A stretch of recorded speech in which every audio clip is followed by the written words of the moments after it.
What's up, everybody? Welcome back. Be sure to like, subscribe on these videos and comment. Really love to hear your comments. And you can always check out the other videos in the playlist by clicking the icon or checking the link out in the description. And remember that golf videos come out every Sunday morning. So today we're going to practice some shots, and I'll demonstrate some of the different shots for chipping and how to utilize the different clubs depending on the distances that you need the ball to roll. So remember that chipping is putting with some loft, putting with the irons. You're lofting the ball into the air some and then allowing it to roll. Now do not be confused. Most of what you see on television and watching the pros do is not chipping. They're actually pitching the ball. Pitching, they all seem to always use a sand wedge or a very high lofted club, and they're flying the ball to the hole and then getting it to check or spin. This is not necessarily chipping. What I'm talking about at chipping is kind of like a lost art form. It's not very used much on tour anymore.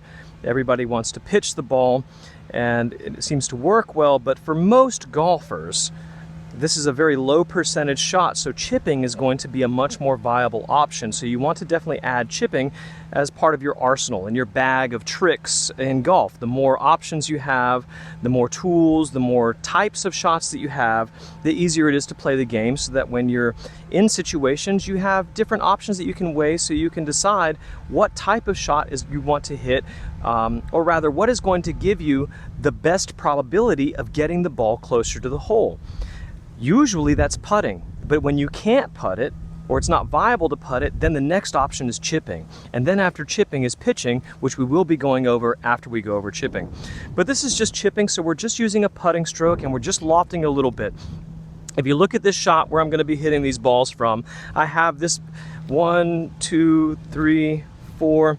I've got about 4 yards of grass here that is kind of like fairway cut. It's not quite rough, but it's not something that I necessarily want to putt over because I don't know how the ball is going to roll on this. And I'm playing, these are Bermuda greens, so this is very similar to what was being putted on at the Open recently. This is a very fine grain Bermuda, and it has a lot of grain, so I don't really want to putt the ball over this. I want to fly the ball over this section of grass so that the ball lands on the green and then rolls, because once it lands here, it's going to land a lot better and flatter, and it will roll better once it lands there. I don't really want to land it onto the fairway grass here on this cut. So this is when we would want to chip instead of putt. And I know a lot of you, when you go to the green, or you've missed the green, when you get out of the cart, you grab your sand wedge or your lob wedge and your putter, and you go without really thinking about what type of shot you're going to need to hit. Many times a chip is going to be more effective than a pitch. So how do we decide what club we're going to hit? As you see on this green, there are 3 flags. There's one very close on the right, there's one that's medium distance in the middle, and then there's one that's very far away in the distance on the slope. When I chip these balls, I'm going to attempt to fly them in a certain position so that the ball then rolls out. We're going to start with the closest pin on the right, and for this shot, I need to fly the ball quite a bit distance and not roll so much. So again, 1, 2, 3, 4, 5, 6. I want to fly the ball around here onto the green safely. I don't want it to land there. I want to pick a spot, generally 1 to 2 paces onto the green, 1 or 2 yards safely onto the green, so that from there the ball will get rolling. I don't want to pick a spot that's too close to me. So I want to pick a spot that's somewhere around here that I want to land the ball, and then the ball is going to roll down to the hole. Now, unfortunately, this green has a lot of slope on it. It's not ideal for me to show you this, but you'll be able to see the break and where the ball lands. So when the ball lands here, it's going to curve down into the hole. You may not be playing on greens that are so severely undulated. This is just the practice green that I have here available. So for this type of a shot, I want to land at essentially 1, 2, 3, 4, 5, 6, about 6 paces, and I need it to roll 1, 2, 3, 4, 5, about another 6 paces. That's essentially a 1-to-1 ratio. The sand wedge, or a high lofted club, is going to be ideal for this type of shot. Because chipping is an extension of putting, we can read the breaks.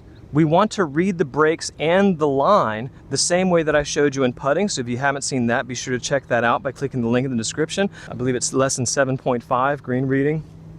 And I talk about seeing the breaks, and so what I see on this chip is that I need to land it somewhere in here, and then the ball is going to roll something like this. So I need to land it somewhere up in here and then allow it to roll. So I'm just extending that. I'm just carrying the ball far enough where then it'll roll to the hole. This is not a shot that I'm trying to hit with spin. This is just a shot that I'm going to be using my chip stroke, which you saw in the last video, which is just an extension of putting, hands in front. And I'm just going to lob this ball onto the green and then allow it to chase to the hole.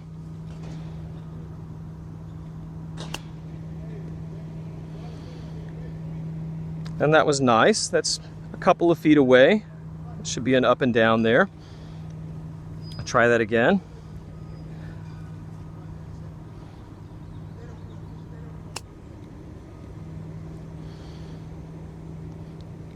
That was a little bit high on my line. It didn't come down the hill quite like I wanted. Still, it's only maybe 3.5, 4 feet to the left. We'll play a little bit less break.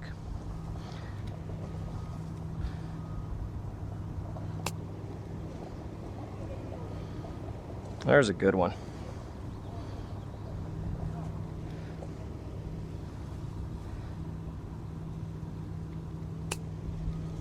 That one flew a little bit far. So I missed my mark where I wanted to fly it, and the ball rolled out a lot further than I wanted it to. This is a kind of a precarious chip. It's a little bit downhill.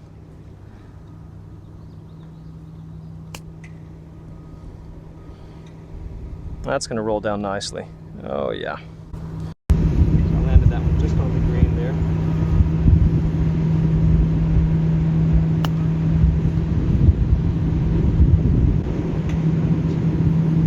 So there you see me using a sand wedge here on about a 12-yard shot. I've just blown it just onto the green, allow it to roll down to the hole. 4 out of those 6 balls there are going to be almost half-ins. The one on far I will have to make. The one on the left is also going to be a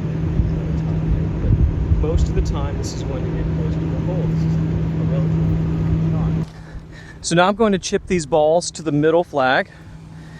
Now typically at this kind of a distance I would normally use something like a 9-iron, but if I were to use the 9-iron, because it's so far uphill into the grain, I would have to carry the 9-iron further into the green than I want to. The closer I can keep my carry point, the easier it is going to be for me to chip. It's a lot easier to carry something to a closer distance than it is to carry it further away. So I'm just trying to carry it, about one pace onto the green, and then decide if I carry it to here, how much roll do I need to get it to the hole? For this particular shot, I think the 7-iron is going to be okay, because I do need lots of roll to get it up that hill. So we're just trying to carry it just to here, somewhere in this area, and then let it roll to the hole. And you will see how easily I can get this ball close to the hole with a very simple stroke. I'm not having to hit it very hard because I'm letting the ball roll to the hole.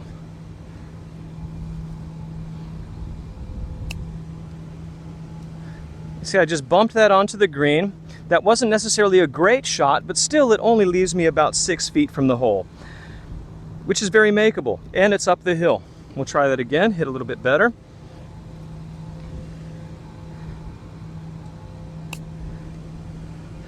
And this is the thing about chipping like this, is that even the misses will be closer to the hole than misses with a lob wedge or a sand wedge.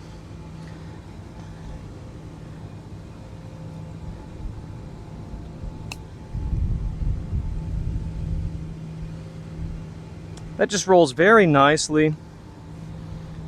There's nothing really fancy going on there. I'm just lofting the ball just enough to fly it over the fringe, onto the green, and then let it roll to the hole.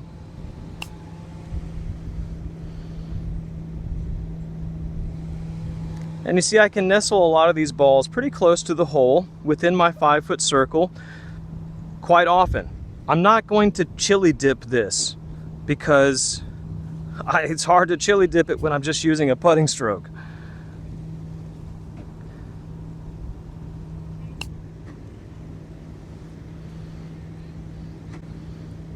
And there you go. There's 5 balls within, about 5 feet of each other. They're very close to the hole. Incorporating chipping into your short game when you can is going to help your score, because your misses are going to be closer to the hole, which will allow you to get it up and in from that position. If you use a sand wedge from here, you're liable to not do so well. You have to carry it much further to the hole.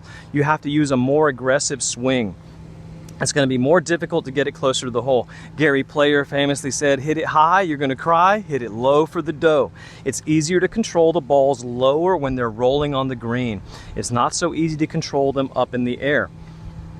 If I were to hit the same 5 balls with my sand wedge, chances are they're not going to be nearly as good as that, because it takes a lot more touch and control and feel from me to decide how far to fly the ball when I'm having to carry it 15, 20, 25 yards, as opposed to just carrying it just in front of me and then allowing the ball to roll to the hole. Now the last chip I'm going to show you here is going to be playing to the far flag, and this is going to be a very difficult chip. Not necessarily because of the distance, but because of the slope around the hole. You can't actually get this ball that close to the hole from this position, because the slope is so severe. You may not be able to see it on camera, but I'll show you. We'll walk off the distance for an idea of what we're going to do.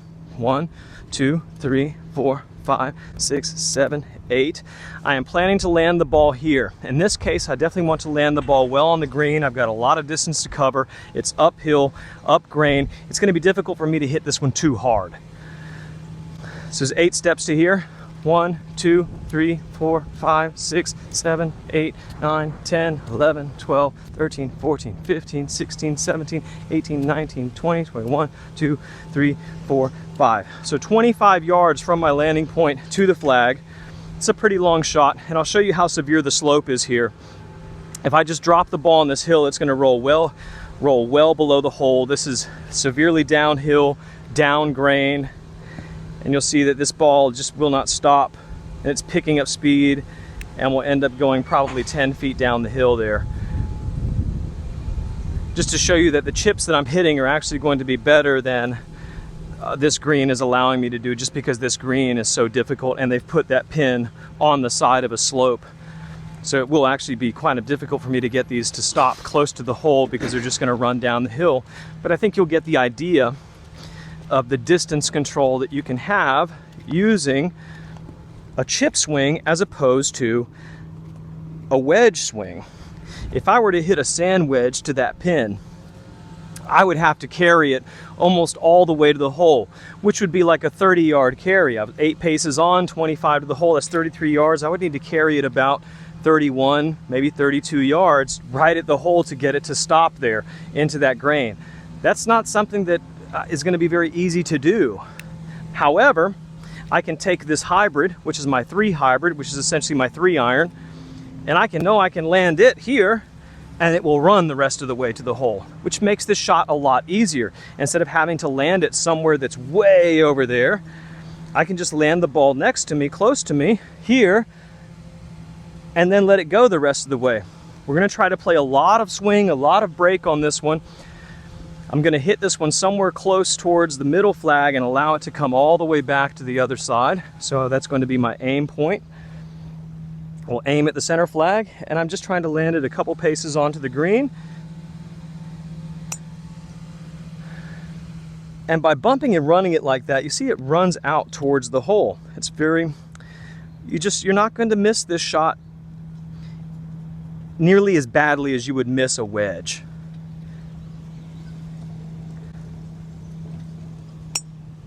So I flew that one a little further. I'm trying to get it up to the hill. Oh, look at that. That was a little bit firm. It just happened to catch the hole and go in.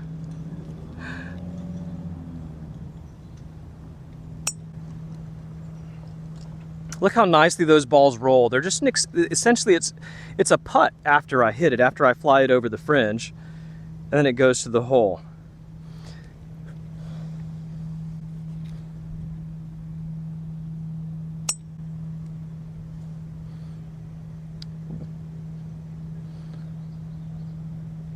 Okay. You can see how severe the slope is there. That was actually above the hole, and now it's rolling, 12 feet or so below the hole. So this is a very severe slope. And you see, I'm just carrying the ball over this slope here. I'm just carrying it to about here and just rolling the other 25 yards to the hole, the other 70 feet or so. And even though those may not look like great chips, but from this distance on this kind of a slope, all of those are putting uphill. I'm going to make some of those, and the greens that you might be playing are going to have less severe slope. Maybe they have more, but you get the idea that chipping like this is much easier than trying to fly a sand wedge all the way there. That's going to be a much more difficult shot to make, less probability. Playing golf and playing scoring golf is all about choosing the easiest, highest probability shot every time. Decision making. So you might be wondering, how do I know which club to choose? How do I know how far it's going to roll out? Well, you really don't know that until you practice on whatever surface that you're playing on. You'll get a feel for that through practice and testing it out, picking your landing point, hit a certain club, land it there, put a spot there, another ball, a tee, something where you can land it to that point, and then see how far it rolls out. Try some downhill, try some uphill, just to get an idea of how they roll out. I've done this for many years, so I have a general idea of how the balls are going to roll out. So when I'm on the course, I know I'm going to take a couple of clubs here, a couple of options if I want to bump and run it like this, a little chip, or if I'm actually going to try to pitch it. I have to weigh my options. I'm always trying to think of what's going to get me closest to the hole most of the time. We're not perfect. We're going to miss shots. You see the professional golfers, they miss a lot of shots, and we are not professional, so we miss even more. So we have to play for our misses. So we want our misses to be a lot closer to the hole, and chipping the ball as opposed to pitching it many times will get you closer to the hole. Now, of course, you can't chip it all the time. There are limitations. It's just one of our shots. Sometimes pitching the ball is going to be a better option. We will be covering pitching in the next series after we get done with chipping, but I wanted to show you this first because it's an important shot to add to your tools, your toolkit in golf, to be able to chip it when you can, because most times it will give you a better result than pitching it. To further help you decide what club to use, there is something called the Rule of 12, and it was used by Paul Runyon, who was a golfer in the 30s and 40s, and he was an excellent chipper of the ball. He had an excellent short game, and he used the Rule of 12. And that is, what you do is you calculate the ratio of how far you want the ball to fly versus how far you want it to roll. So in the case of, say, this flag, this first flag, the bottom one here where we were using the sand wedge, I wanted to carry it 6 and roll it 6. So that's a 6 to 6, that's a 1-to-1 ratio. So 1 to 1, 12 minus 1 is 11, and the 11 club is the sand wedge. So you subtract the ratio from 12 to get the club that you need to hit for that distance. Now, of course, this will vary a little bit because, like in this case, I'm hitting severely uphill, I'm into the grain, so I'm going to need more roll than was originally anticipated. But say, for this second hole, I told you normally I would use a 9-iron, because I needed to carry it 8, or rather the ratio was somewhere like 3 to 1. So if I take 3 and divide and subtract that from 12, that would be the 9-iron. But because this was slightly uphill, we decided to use the 7-iron instead because I needed the extra roll to get it to the hole. If I were to use the 9-iron there, it wouldn't have worked out, so it wouldn't have gotten to the hole, or I would have had to carry the ball further than I wanted to. Remember, I want to carry the ball kind of close to me because this makes it easier for me to hit my mark. It's easier for me to carry to something that's closer to me than further away. Nevertheless, we can use the Rule of 12 to help us decide as a guide as to what club to hit. But it's best actually to practice and become familiar with your irons and your chipping irons so that you're aware of how much they roll, how they react through the grass. And you really only get that through practice. Thanks so much for watching and sticking around. Check out 2 of my videos here, and you can subscribe here. Next time we're going to pick it up with some pre-shot routines on chipping so you can see how we go about it to maximize the potential that we have to actually chip the ball well.